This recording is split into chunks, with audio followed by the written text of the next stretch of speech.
Some people just never learn their lesson. Back in 1980, Congressman Ozzie Myers was convicted for taking a bribe of $50,000 in an FBI sting operation. He went to jail for 3 years.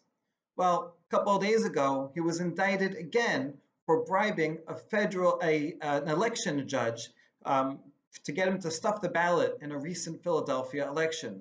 Imagine that. 40 years later, he's still up to his antics and corruption. Thankfully, we don't read about too many cases like this, but it does make us wonder just how much of this is going on. Is our justice system and our legislative process corrupt or hopefully basically honest most of the time? We read in the Daf Yomi this week such an important piece of Talmud. It says, if you see a generation that has many troubles befalling it, אם ראית דור ששרות רבות באות עליו, סר בדוק בדייני ישראל. Go and check the judges. You see, if an individual lies or cheats, it's terrible for them and the victims and all those around them. But when a judge or an official is corrupt and takes bribes, then that threatens to reduce the entire system, to make it corrupt from the inside, and the whole society can fail because of that. And we see this lesson in Perashat Devarim, where one of the most important things that Moshe does in his career, he mentions right at the outset of his speech in Devarim Perek Aleph, when he creates a judicial system and chooses judges that are honest.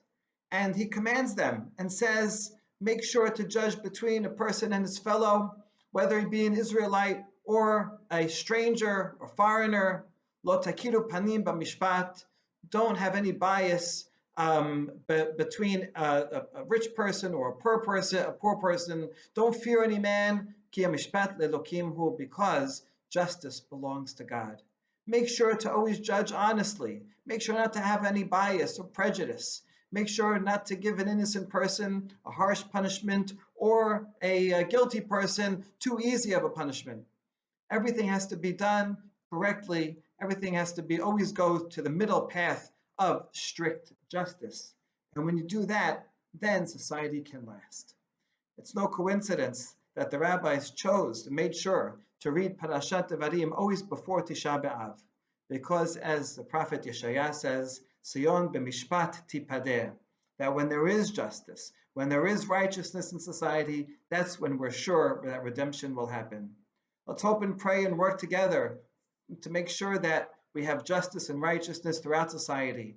And that way, hopefully soon, maybe even before Thursday, we can see the redemption happen. Shabbat Shalom.